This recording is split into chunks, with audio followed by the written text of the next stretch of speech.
সুপ্রিয় শিক্ষার্থী বন্ধুরা, আশা করি তোমরা সবাই ভালো আছো, সুস্থ আছো, নিরাপদ আছো। আমিও ভালো আছি। আমার এই আজকের ভার্চুয়াল ক্লাসে তোমাদের সবাইকে শুভেচ্ছা ও স্বাগতম। আমি শিব শঙ্কর ঘোষ, প্রবাসক পান্নতুলি সরকারি কলেজ, কাপ্তাই রাঙ্গামাটি পার্বত্য জেলা। আজকে আমি যে পাঠ্য নিয়ে আলোচনা করব সেটি আমাদের পাঠের প্রথম পত্র, ইতিহাস প্রথম পত্র। বইটির শিরোনাম হল বাংলাদেশ ও দক্ষিণ এশিয়ার ইতিহাস। এই বইটি সম্পর্কে পূর্ণাঙ্গ ধারণা, পূর্ণাঙ্গ পরিচিতি আমি তোমাদেরকে গত ক্লাসে দিয়েছি। নিশ্চয়ই তোমরা সেই ক্লাসটি ভালো মতো দেখেছো এবং বুঝতে পেরেছো আমাদের প্রথম পত্রে কী কী রয়েছে। আমি সেই সম্পর্কে আর যাচ্ছি না। আমি গত ক্লাসের শেষে বলেছিলাম আমি আজকে এই প্রথম পত্রের প্রথম অধ্যায়, যেটির নাম হচ্ছে ভারতবর্ষে ইউরোপীয়দের আগমন ও ইংরেজ আধিপত্য প্রতিষ্ঠা। এই ভারতবর্ষ বলতে আমাদের এই বাংলাদেশকেও সে সময় বোঝাতো। এই ভারতবর্ষে ইউরোপীয়রা কী জন্য এসেছিল, কেন এসেছিল, এবং সেখানে ইংরেজ জাতি কীভাবে ভারতবর্ষে আধিপত্য প্রতিষ্ঠা করে, রাজনৈতিক ক্ষেত্রে কীভাবে আধিপত্য প্রতিষ্ঠা করে, অর্থনৈতিক ক্ষেত্রে কীভাবে আধিপত্য প্রতিষ্ঠা করে, কীভাবে একটি বিদেশি নাবিক, বিদেশি বণিক দল এই ভারতবর্ষের উপর রাজনৈতিক প্রভাব খাটাতে থাকে এবং রাজনৈতিক প্রভাব খাটাতে তারা কীভাবে আমাদের রাজনৈতিক প্রভুত্ব লাভ করে, সেই বিষয়গুলো নিয়ে আজকে আমি আমার পাঠে আলোচনা করব। শিক্ষার্থী বন্ধুরা, তোমরা দেখতে পাচ্ছ স্ক্রিনে ছবি দেখতে পাচ্ছ, একটি পুরাতন কিছু মুদ্রার ছবি তোমরা দেখতে পাচ্ছ। এরপরে তোমরা দেখতে পাচ্ছ একটি জাহাজ, সমুদ্রের একটি জাহাজের ছবি এবং একটি সামুদ্রিক একটি মানচিত্র। এখানে দেখতে পাচ্ছ আটলান্টিক মহাসাগর, ভারত মহাসাগর, ভারত দেশ কীভাবে এই কেভাদো দ্বীপপুঞ্জ এখান থেকে কীভাবে নামে এই লিপসন দ্বীপপুঞ্জে ইউরোপ, এবার এক্ষেত্রে কীভাবে ইউরোপ থেকে কীভাবে নাবিকরা এই সমুদ্র জলপথ দিয়ে এসে ভারতে আশ্রয় নিয়েছে। তোমরা মানচিত্র দেখলে ভালো মতো বুঝতে পারবে। এখান থেকে নাবিকরা তাদের জাহাজ ছেড়ে সমুদ্রপথে ঘুরতে কীভাবে তারা এই পথ দিয়ে, এই অন্তরে ঢুকে এখান থেকে গিয়ে কীভাবে তারা ভারতবর্ষে পৌঁছেছিল, সেই জিনিসগুলো শিক্ষার্থী বন্ধুরা আজকে আমি তোমাদের সামনে আলোচনা করব। তোমরা আরেকটি ছবি দেখতে পাচ্ছ, সমুদ্রে বাণিজ্যের জন্য জাহাজ যাচ্ছে। শিক্ষার্থী বন্ধুরা, তোমরা দুটি ছবি দেখতে পাচ্ছ। এই দুটি ছবির পরিচয় সম্পর্কে আমরা একটু জেনে নেব। প্রথম যেই ছবিটি আমরা দেখতে পাচ্ছি, সেই ছবির ব্যক্তির নাম হলো পর্তুগিজ নাবিক ভাস্কো দা গামা, যার হাত ধরেই ইউরোপীয়রা ভারতবর্ষে আসার জলপথ আবিষ্কার করেছে। সে সম্পর্কে আমরা পাঠের মাঝখানে আমাদের আলোচনা রয়েছে। পরের জন বা পর্তুগিজ শাসনকর্তা আলবুকার্ক, যার হাত ধরে পর্তুগিজরা ভারতবর্ষে তাদের বাণিজ্য বিস্তৃত করিয়েছিল। শিক্ষার্থী বন্ধুরা, এরপরে বাংলায় যারা আসে, বাংলায় দিনমাররা আসে, বাংলায় ওলন্দাজ নাবিকরা আসে। দিনমার্ক এবং ওলন্দাজ। পরবর্তীতে বাংলায় যারা আগমন ঘটে তারা হচ্ছে ইংরেজ। ইংরেজদের মধ্যে যিনি বিখ্যাত ছিলেন, যার হাত ধরে ইংরেজরা ভারতবর্ষে তাদের আধিপত্য বিস্তারের পর সুগম করে আধিপত্য প্রতিষ্ঠা করে, তার নাম রবার্ট ক্লাইভ বা লর্ড ক্লাইভ। শিক্ষার্থী বন্ধুরা, ভারতবর্ষে ইউরোপীয়দের আগমন ও ইংরেজ আধিপত্য প্রতিষ্ঠা। আমাদের আজকের পাঠ ভারতবর্ষে ইউরোপীয়দের আগমন। ইউরোপীয় জাতিরা কীভাবে ভারতবর্ষে আসে, ভারতবর্ষের উপর কীভাবে তারা প্রভাব বিস্তার করে, কীভাবে ভারতবর্ষে তারা বাণিজ্য বিস্তার করে, কী জন্য তারা আসে, সেই বিষয়গুলো নিয়ে আজকের পাঠটি সাজানো হচ্ছে।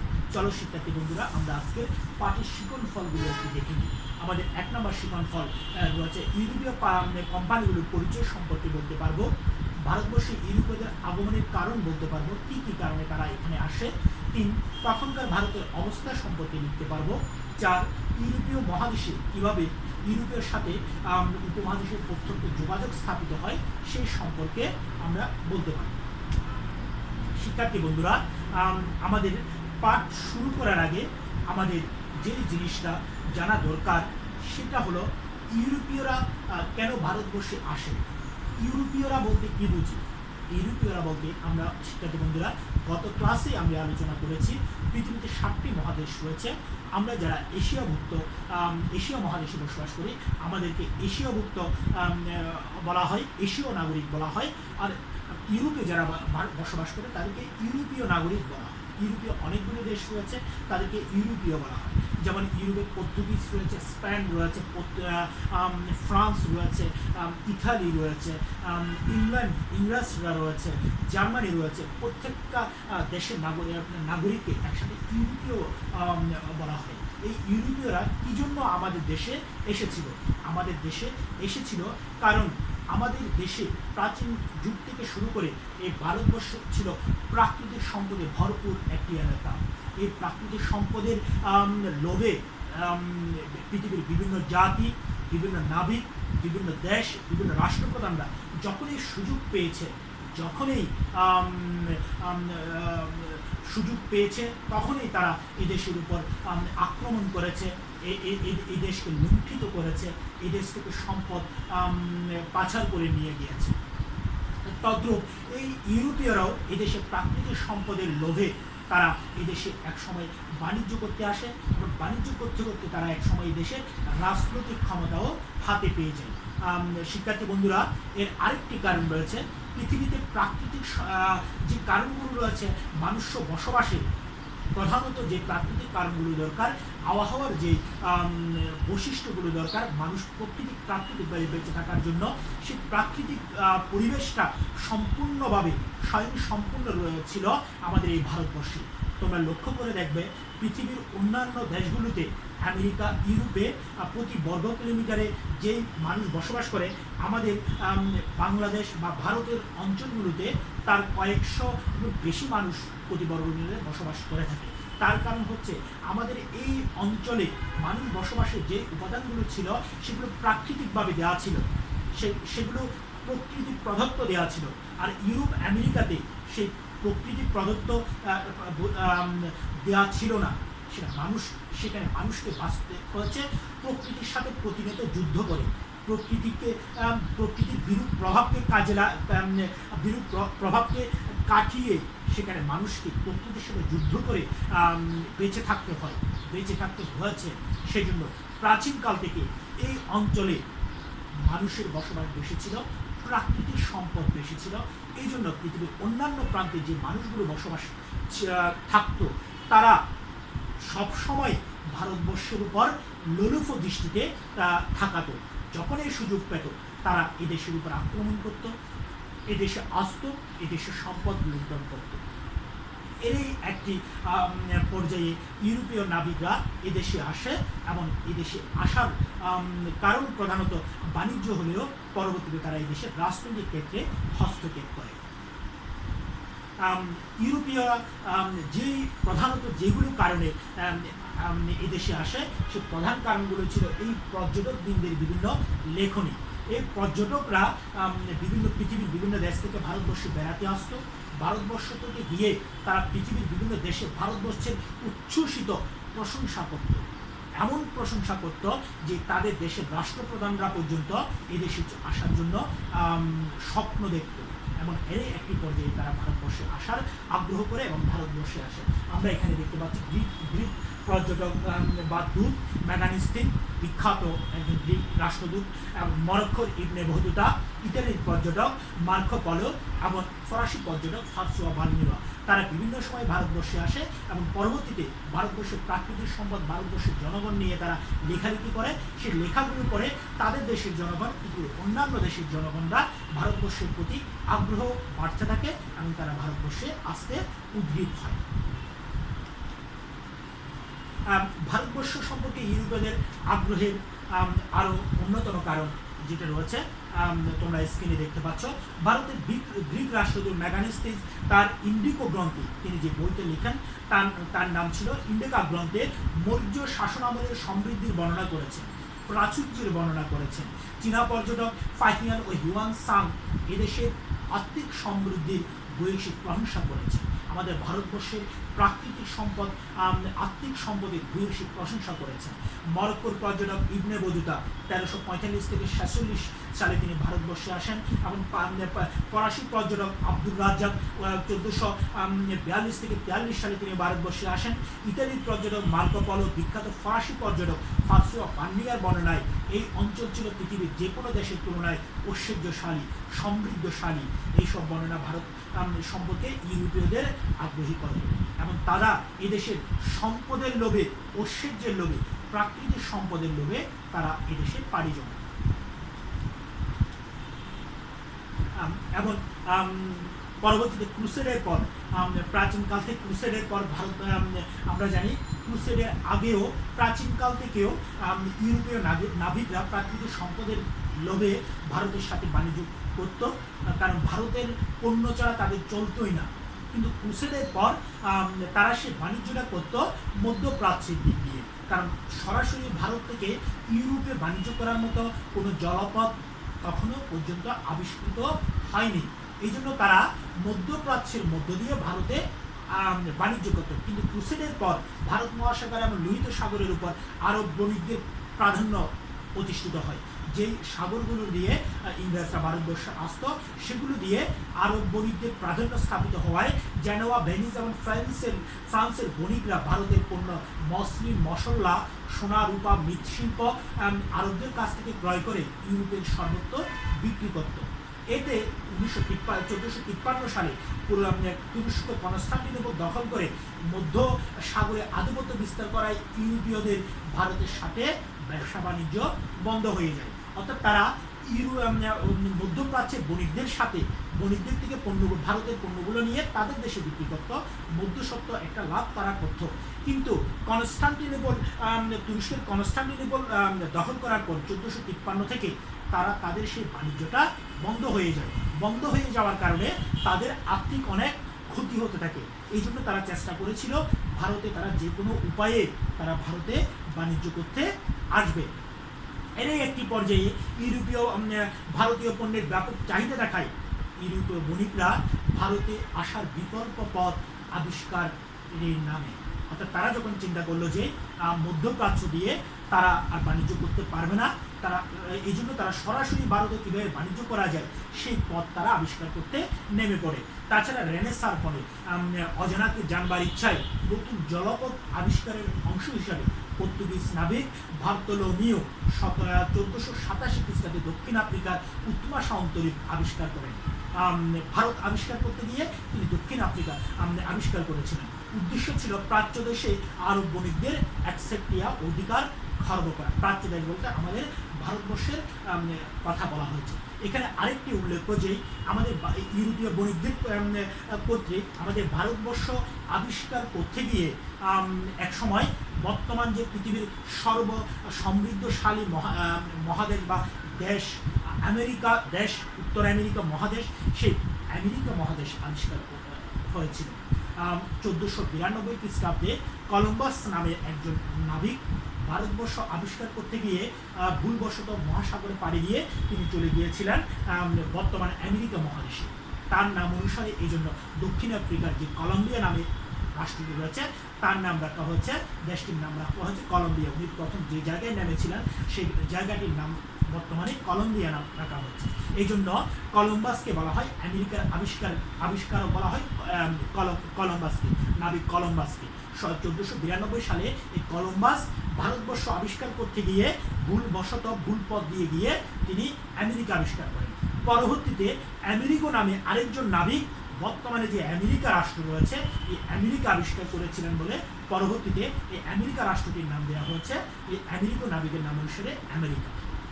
শিক্ষার্থী বন্ধুরা, তাহলে আমরা এক্ষেত্রে আরো গুরুত্বপূর্ণ দুটি জিনিস জেনে নিলাম। কি জিনিস? আফ্রিকা কিভাবে আবিষ্কার করে, কিভাবে আবিষ্কার হয়, কে আবিষ্কার করে, আমেরিকা কে আবিষ্কার করে, কত সালে আবিষ্কার করে, এবং কলম্বিয়া নামটি কোথা থেকে আসলো, আমেরিকা নামটা কোথা থেকে আসলো। এবার আমরা যাব ভারতবর্ষের আবিষ্কারে। উৎমাশা আবিষ্কারের পথ ধরে উৎমাশা আবিষ্কারের পথ ধরে দুঃসাহসী পর্তুগিজ নাবিক ভাস্কো দা গামা ইউরোপ থেকে ভারতবর্ষে আসার সরাসরি রাস্তা আবিষ্কার করেন, জলপথ আবিষ্কার করেন।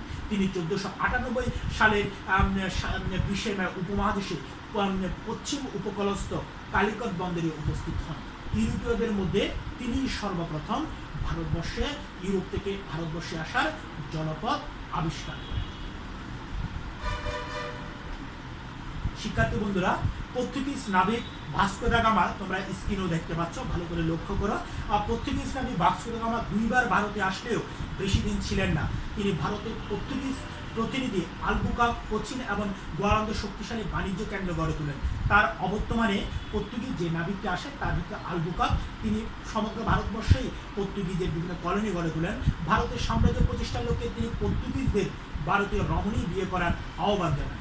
ভারতের খ্রিস্ট ধর্ম প্রচারের জন্য তিনি তারা নীল জল নীতি ঘোষণা করেন, যার অর্থ হয় খ্রিস্ট ধর্ম গ্রহণ করো, না হয় মরো। এতেই তাদের পতন হয়। তারা যখন এদেশের উপর জোরপূর্বক খ্রিস্ট ধর্ম চাপাতে থাকে, তখন এদেশের মানুষ তাদের উপর ক্ষিপ্ত হয়ে ওঠে। আর এছাড়া ডাচ ব্রিটিশদের উত্থান এবং তাদের পতনের জন্য দায়ী। এদেশের পেয়ারা, পেঁপে, আনারস সহ অনেক কিছু আমদানি করেছে পর্তুগিজরা, এবং পেয়ারা, পেঁপে, আনারস যে নামগুলো আমরা ব্যবহার করে থাকি, এগুলো হচ্ছে পর্তুগিজ থেকে এসেছে। শিক্ষার্থী বন্ধুরা, এরপরে পর্তুগিজদের পরে এদেশে আছে ডাচ বা ওলন্দাজরা। পর্তুগিজদের পরে ভারতে ডাচদের আগমন ঘটে। ভারতে বাণিজ্যের উদ্দেশ্যে 1602 সালে ডাচরা ইউনাইটেড ইস্ট ইন্ডিয়া কোম্পানি গঠন করে। ইউরোপে স্পেনের সাথে দ্বন্দ্ব এবং ভারতে ব্রিটিশ আধিপত্য করলে ডাচরা এদেশে আর টিকতে পারে না। ডাচদের পরে এদেশে যারা আগমন করে তারা হলো ডেনমার্ক। ডেনমার্কের অধিবাসীদেরকে ডেনমার্ক বলা হয়। 1616 সালে ভারত বাণিজ্যের উদ্দেশ্যে ড্যানিশ ইস্ট ইন্ডিয়া কোম্পানি গঠন করে, কিন্তু তারা ব্যবসার সুবিধা করতে না পেরে ব্রিটিশদের নিকট বাণিজ্য করে বিক্রি করে উপমহাদেশ থেকে চলে যেতে বাধ্য হয়। পরবর্তীতে এদেশে যারা বাণিজ্য করতে আসে তারা হলো ইউরোপের অন্যতম শক্তিশালী জাতি ইংরেজরা। বিপুল ঐশ্বর্যের লোভে ভারতে বাণিজ্যের উদ্দেশ্যে 1600 সালে ব্রিটিশ ইস্ট ইন্ডিয়া কোম্পানি নামে একটি কোম্পানি গঠন করে 218 জন সদস্য, 218 জন ইংরেজ বণিক 1600 সালে ব্রিটিশ ইস্ট ইন্ডিয়া কোম্পানি গঠন করে। 1608 সালে ক্যাপ্টেন উইলিয়াম হকিন্স ইংল্যান্ডের রাজা প্রথম জেমসের সুপারিশ নিয়ে তিনি মুঘল সম্রাট জাহাঙ্গীরের অনুমতি নিয়ে ভারতে বাণিজ্য কুটির স্থাপন করে এবং ভারতে আগমন করে।